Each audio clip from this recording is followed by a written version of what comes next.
Praise the Lord everyone. सबको जय मसीह की। आइए हम सब उस पवित्र वचन को पढ़ते हैं जो वचन हमें परमेश्वर के दास अपोस्टल अंकुर योसेफ नूडला जी द्वारा और परमेश्वर की दासी पास सोनिया योसेफ नूडला जी द्वारा दिया जाता है। आइए हम उस वचन को पढ़ें। परमेश्वर के दासों की अधीनगी में रहें, जैसे कि वचन 2 राजाओं 8 की 1 से 2 आयत में लिखा है।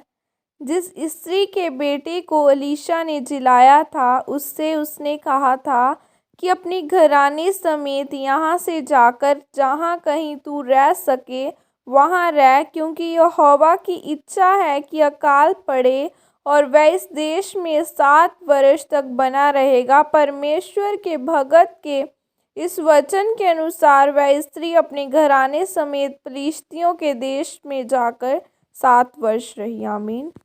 मेरे प्रियो, याद रखें, परमेश्वर ने कलीसिया को सिद्ध करने के लिए अपने दासों को ठहराया है।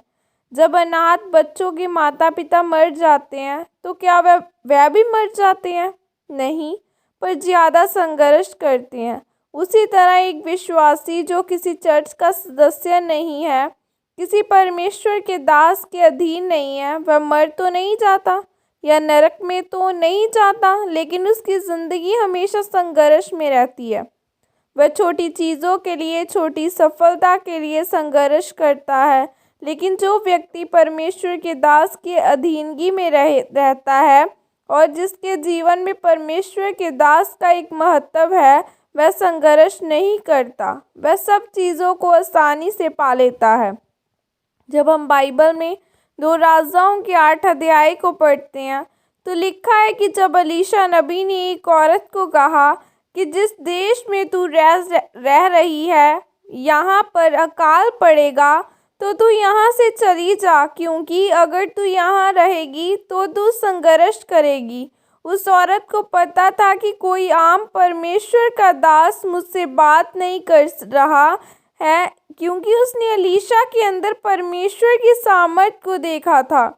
जब अलीशा ने उसके बेटे को जीवित किया था, इसलिए वह परमेश्वर के दास की बात मानकर उस देश को छोड़कर चली गई। और जब वह 7 साल बाद उस देश में वापस आई तो उसने राजा से अपनी ज़मीन मांगी, क्योंकि ज़्यादा समय तक खाली होने के कारण राजा ने उसकी ज़मीन पर कब्जा कर लिया था।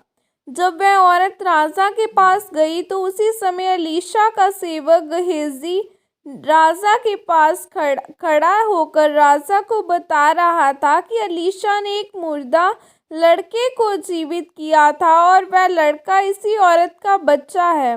तब राजा ने पूछा, क्या यह सच है? तब उस औरत ने कहा कि हाँ, यह सच है। तब राजा ने अपने सेवक से कहा कि इसकी सारी ज़मीन और जितनी उपज हुई है सब इसको वापस कर दो।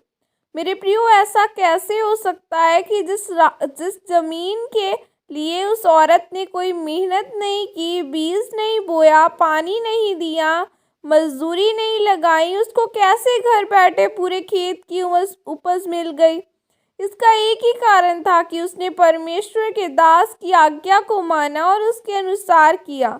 उसकी आशीष इसी बात में थी कि उसने परमेश्वर के दास की बात को माना, उसकी आज्ञा के महत्व को समझा और आशीषित हुई। मेरे प्रियो, जब आप परमेश्वर के दास के महत्व को नहीं समझते तो इसका मतलब यह तो नहीं है कि आप फलवंत नहीं होंगे, लेकिन आपको छोटी छोटी चीज़ों के लिए संघर्ष करना पड़ेगा। परमेश्वर ने अपने दासों को आपके लिए इसलिए ठहराया है ताकि आप परमेश्वर को जान सकें, उसका तरीका, दिल, सोच को जान सकें और उसके वचन के ज्ञान में बढ़ सकें। इसलिए मेरे प्रियो, अपने अगुए की अगुवाई के अनुसार चलें। जब आप ऐसा करेंगे तो परमेश्वर आपको उस औरत की तरह आशीषित करेगा। आमीन। ये प्रार्थना आपके द्वारा की जाए। सर्वशक्तिमान परमेश्वर, इस वचन के लिए पिता, मैं आपका धन्यवाद करती हूँ। परमेश्वर, मैं प्रार्थना करती हूँ कि मैं हमेशा आपके दास का आदर कर सकूँ और उसकी आज्ञाओं का पालन कर सकूँ। प्रभु यीशु मसीह के सामर्थ्य नाम में मांगती हूँ। आमीन।